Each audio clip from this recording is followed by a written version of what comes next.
Sí, buen día. Iniciamos. Ok, buenos días, doctor. Buenos días. A todos. Soy Héctor Aymenich y hoy vamos a ver la clase de radiobiología correspondiente al día martes 5, pero por motivos de causa mayor lo vamos a ver el día de hoy. Vamos a ver el tema de carcinogénesis radioinducida y efectos heredables.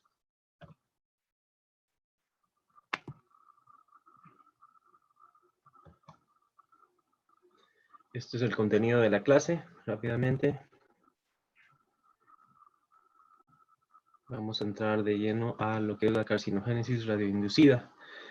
Como ya hemos visto en clases previas, la carcinogénesis a manera de proceso es la transformación progresiva de las células normales en células malignas.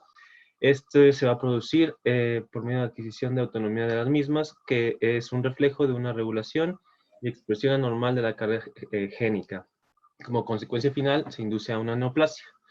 Y como manera de calificativo, la carcinogénesis es la capacidad de un agente de producir una neoplasia por medio de eventos endógenos, exógenos, ya sea radiaciones ionizantes o por medio de químicos. La carcinogénesis va a tener varios procesos. Es el desarrollo de cáncer en los tejidos. Se asume como un modelo multistage, un proceso que puede ser dividido en 4 fases. La primera fase es la iniciación neoplásica. La segunda fase es la promoción. La tercera fase es conversión y la cuarta fase es progresión. La iniciación va a ser mutación o acúmulo de mutaciones en las células. La promoción va a constar de varios mecanismos como la comunicación intercelular, factores de crecimiento, hormonas, agentes ambientales, y va a empezar una proliferación semiautónoma. El siguiente paso va a ser la conversión, donde las células preneoplásicas con mutaciones acumuladas van a empezar a crecer y va a empezar a crecer la inestabilidad genómica. Y finalmente la progresión, que va a haber una progresión a cáncer invasivo y va a depender sí de más mutaciones que son acumuladas en el genoma inestable. Los mecanismos de carcinogénesis, la radioterapia induce a un daño en el ADN, que va a haber producción de lesiones en secuencias específicas del ADN, y especialmente en genes supresores tumorales, y un evento mutacional único en un gen crítico que puede crear potencialmente una neoplasia.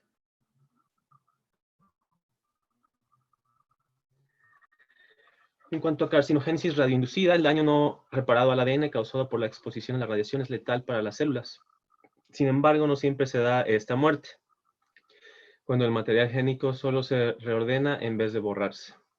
Si estos cambios repercuten en la célula que los lleva, depende de la localización de la lesión en el genoma, el tamaño del evento mutacional, si se pueden producir proteínas que funcionen con tales cambios y el tipo de la célula. Existe evidencia que estos rearreglos genómicos, particularmente los que activan oncogenes y desactivan genes supresores tumorales, solos o en combinación, predisponen a formación de neoplasias. O sea, básicamente lo que nos quieren decir es que en sí la radioterapia no produce nuevos rearreglos en el ADN, sino que son los mismos oncogenes y genes supresores tumorales que ya existen en la célula, los que van a como potencializarse por la radioterapia. En cuanto a la evolución de las lesiones del DNA luego de la irradiación, va a existir una lesión en el DNA, después los mecanismos de la célula y del ADN que corrigen estas lesiones. Va a haber una detección de las lesiones de las proteínas sensoras. Puede no haber una señalización con una dosis menor a 5 milisieverts y puede haber una inducción a la muerte. Con una dosis cercana a 5 milisieverts ya puede haber una señalización y va a haber una acción del ATM, que es la ataxia-telangiectasia mutada, que es una proteína sinasa, y del PAR1, que es la poliadehidroribosa polimerasa 1, que va a ser una enzima nuclear. Ambos son importantes en la respuesta a las lesiones de doble cadena causadas por las radiaciones ionizantes. La falta de ellos conlleva mutaciones y predisposición de la formación de neoplasias. Y su acción va a llevar a reparación y evolución a una célula normal. Puede haber muerte, ya sea mitótica, apoptosis, pérdida de la capacidad de proliferación, llamada senescencia, y puede haber una reparación correcta para así las células puedan retomar el ciclo celular de manera normal. Puede haber una reparación defectuosa y esto va a llevar a mutaciones, aberraciones cromosómicas, lesiones, traslocaciones y células iniciadas. Puede haber una inmortalización, inmortalización y una célula transformada va a llevar a otras lesiones. O puede haber una proliferación y una progresión.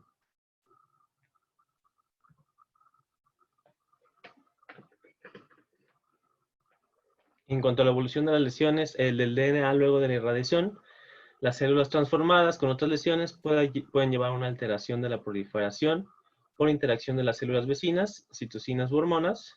Puede haber clones celulares transformados en una sección clonal. Puede haber reacción inmunológica insuficiente y llevar a una inmunodepresión. Esto también va a depender de la respuesta por la edad. Puede haber desorganización tisular que puede llevar a neoplasias, a cáncer. Los factores más importantes para desarrollar o morir de cáncer generalmente son la edad cuando se expuso a la irradiación y el tiempo desde la exposición. El periodo entre la radiación y la aparición de neoplasias malignas se va a llamar periodo de latencia, muy importante, y el riesgo de desarrollar cáncer posterior a la irradiación en un seguimiento de 5 años se puede observar en estas tablas, que son del Joyner. Se puede ver que en la primera tabla la incidencia normal en la población de acuerdo a la edad, y también en cuanto a sexo, primero se ve que los hombres, el sexo masculino, pueden llegar a tener más incidencia por cada 100,000 personas. A partir de los 50 años es cuando se empieza a disparar esta incidencia. La siguiente tabla podemos ver personas expuestas por tratamiento en diferentes edades. Y se ve a 5 años y las personas que tienen más edad, al igual que en la tabla anterior, tienen mayor incidencia de tener segundos tipos de cáncer. En cuanto a la evaluación de riesgo en carcinogénesis, tenemos 4 puntos principales que nos explica el Gunderson. La carcinogénesis es un efecto estocástico, que es una función probabilística de la dosis recibida, sin evidencia de un umbral de dosis. Esto quiere decir que el incremento de dosis de radiación incrementa la probabilidad de un efecto, pero no la gravedad de este. La frecuencia de transformación neoplásica incrementa con la dosis, por lo menos por encima de una dosis baja, como de 1.5 grays, y el proceso de transformación neoplásica está en competición con el proceso de muerte celular en la radiación ionizante, como ya vimos en las diapositivas anteriores. Existe un efecto de baja tasa de dosis para la carcinogénesis, en donde exposiciones con largas protracciones reducen el riesgo relativo en comparación con exposiciones de poca protracción. Entonces, esto también explica la mayoría de los tratamientos de radioterapia donde damos protracciones largas, aunque esto también ha ido cambiando a través de los años. Hablando de riesgos, el riesgo absoluto, por sí mismo la radiación es el factor asociado al origen de la neoplasia. Asume que la radiación induce al cáncer por encima de la incidencia natural relacionada al mismo y va a involucrar incidencia y prevalencia y va a ser solamente en una sola población el riesgo absoluto.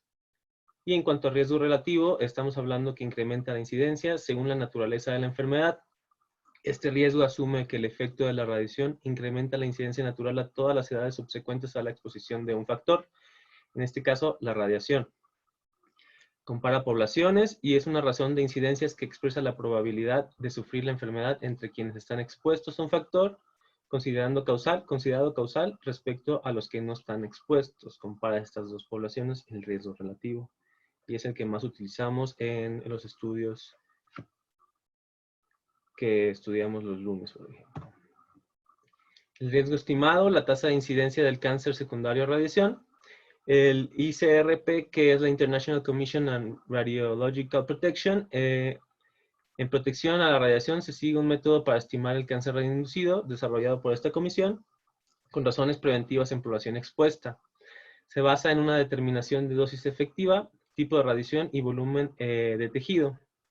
Va a ser la dosis efectiva, que va a ser medida en sieverts, va a ser igual a dosis medida en grays con un factor de peso por fracción de tejido irradiado. Es la fórmula.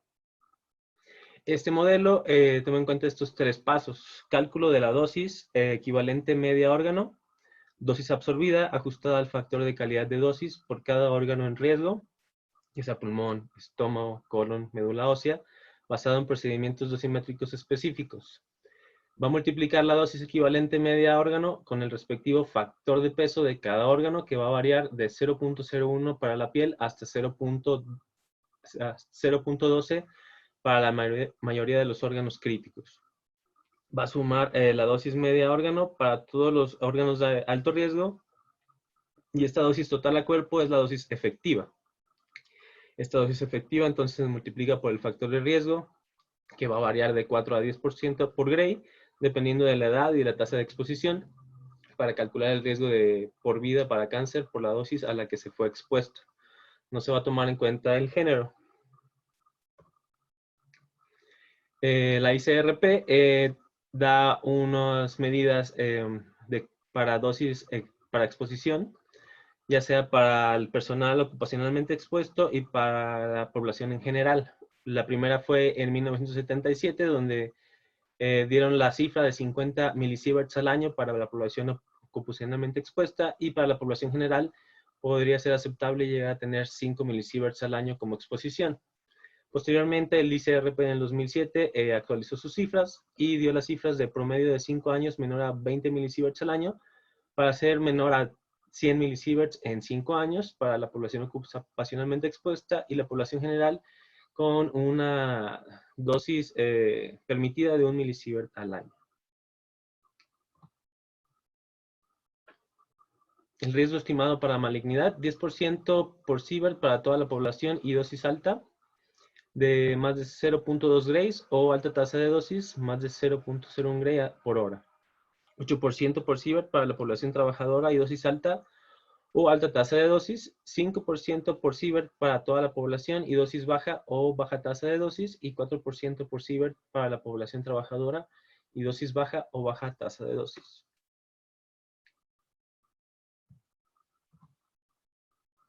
En cuanto a factores de riesgo para carcinogénesis, el factor más importante va a ser la edad. Va a haber una mayor tendencia en pacientes menores, hasta 3 veces mayor el riesgo en pacientes menores de 5 años con respecto a la población general, y porque van a tener un mayor tiempo de latencia generalmente. En cuanto a género, mujeres con mayor incidencia debido a cáncer de mama, más si en radioterapia se les da radioterapia en la pubertad. Y el factor de riesgo de la predisposición genética, muy importante.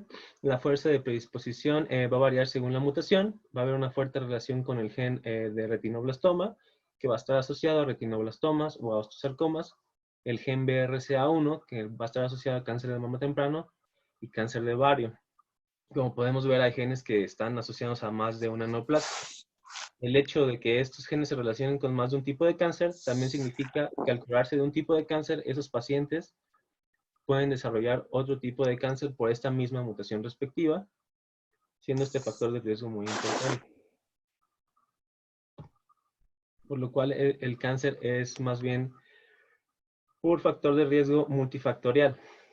Los factores de riesgo relacionados al tratamiento de radioterapia, muy importante también, van a ser la dosis y el fraccionamiento.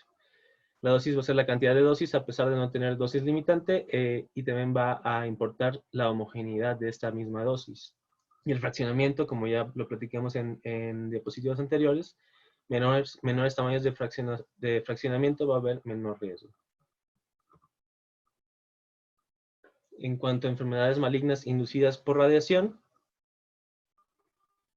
en el Hall enumeran varios tipos de neoplasias inducidas por radiación. La primera enfermedad que estuvo relacionada a la exposición de radiación de manera histórica fue la leucemia, principalmente la leucemia mieloide aguda y crónica en adultos.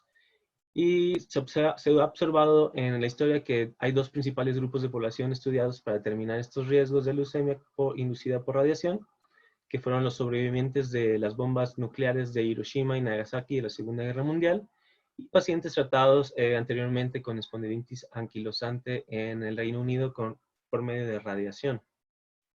Podemos ver en la tabla de la izquierda que aquí se ven un estudio que está en el hall sobre los tipos de neoplasias radioinducidas, donde se ve que después de 1945, cuando fueron la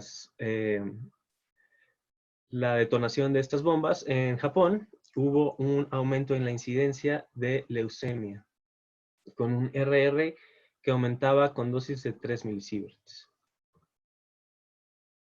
La leucemia va a tener un periodo de latencia de más de 5 años posterior a la radiación, y va a haber una dosis mayor a médula ósea de más de 50 grays para aumentar la incidencia. Y históricamente, muy famosos los casos de Marie Curie y su hija Irene, quienes murieron de leucemia como resultado de la exposición que recibieron en experimentos realizados por ellas de radioactividad con radón. En cuanto a cáncer tiroideo, la glándula tiroidea es un órgano altamente sensible a carcinogénesis por radiación. Se van a producir histologías bien diferenciadas con desarrollo lento, por lo cual van a tener un buen pronóstico, una mortalidad baja de aproximadamente el 5%. Estudiaron los siguientes grupos sobrevivientes de las bombas nucleares de la Segunda Guerra Mundial en Japón, pobladores de las Islas Marshall, donde hubo muchísimas pruebas para estas bombas nucleares, e individuos que ingirieron yodo radioactivo por accidente nuclear de Chernobyl, niños con tinea capitis tratados con rayos X y niños con cáncer tratados con radiación. También en la tabla se ve que el riesgo relativo aumenta por la exposición a la radiación. En cuanto a cáncer de mama, puede ser inducido por radiación de manera relativamente frecuente. El tipo más común es derivado de células ductales. En este tipo de neoplasias se estudiaron 3 principales poblaciones para encontrar el riesgo e incidencia de cáncer radioinducido. De nuevo, los sobrevivientes de Hiroshima y Nagasaki, pacientes de sanatorio en Nueva Escocia sometidos a múltiples fluoroscopías, cada paciente más de 100 fluoroscopías, para estudios de tuberculosis pulmonar, donde se exponían a 0.2 grays por cada fluoroscopía, y hubo una paciente a la cual se le realizaron más de 500 fluoroscopías, la cual también desarrolló radiodermitis. Las pacientes con mastitis posparto tratadas con radiación de 1 a 6 grays a las mamas, también se llegó a dar ese tipo de tratamiento en Estados Unidos. Existe gran diferencia en la incidencia natural entre japonesas y americanas, pero en estas tablas se puede observar que independientemente de la incidencia natural, estas 4 poblaciones de las que ya habíamos hablado, sí existe un aumento en la incidencia relacionada con la dosis de radiación. En cuanto a cáncer pulmonar, se sabe que la radiación es parte de una larga lista de carcinógenos cuando se habla de este tipo de cáncer. Muchos carcinógenos, cigarro, asbesto, gas mostaza, y el riesgo estimado por radiación se deriva de estas poblaciones: individuos expuestos a radiación en las bombas nucleares, pacientes tratados con radioterapia con espondilitis anquilosante, y mineros expuestos a radón, que es el gas derivado del radio, principalmente en mineros de minas de uranio y de plomo. Hay estudios en pacientes con cáncer también de mama tratados con radioterapia. Este estudio es de Darby y asociados en el 2005, con un total de 308.861 mujeres, en el cual se recopilaron datos del SER de 1973 al 2001, con un resultado de riesgo relativo de 3 mayor para desarrollar cáncer pulmonar. Y se puede ver en esta tabla que mayormente eran de manera ipsilateral, el cáncer de pulmón en pacientes tratados con radioterapia.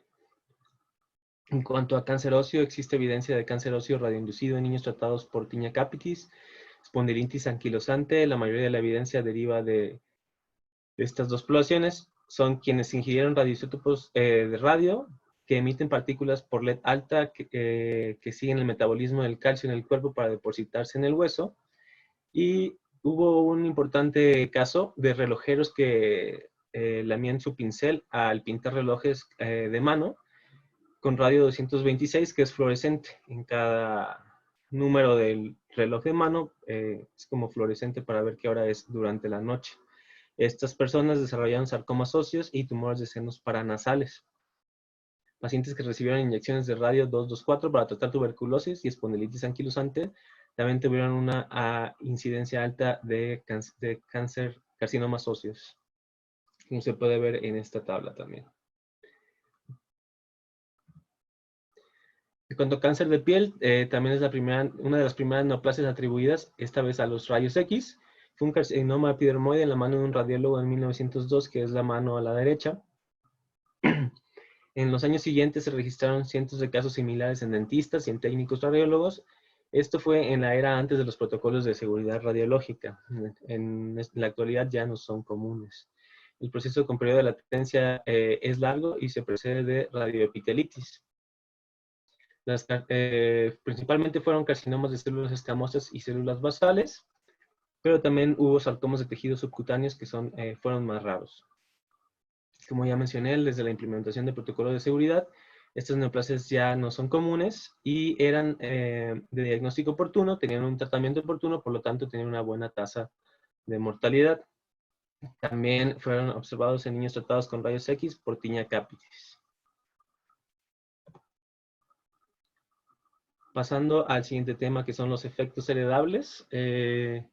Los efectos de la radiación que pueden ser transferidos de un padre van a ser llamados efectos heredables. Cambios radioinducidos en el material genético de células germinales y mutaciones de células germinales, exactamente. La radiación no provoca nuevas mutaciones, sino que incrementa la incidencia de mutaciones que ya ocurren espontáneamente. Y tenemos que familiarizarnos con el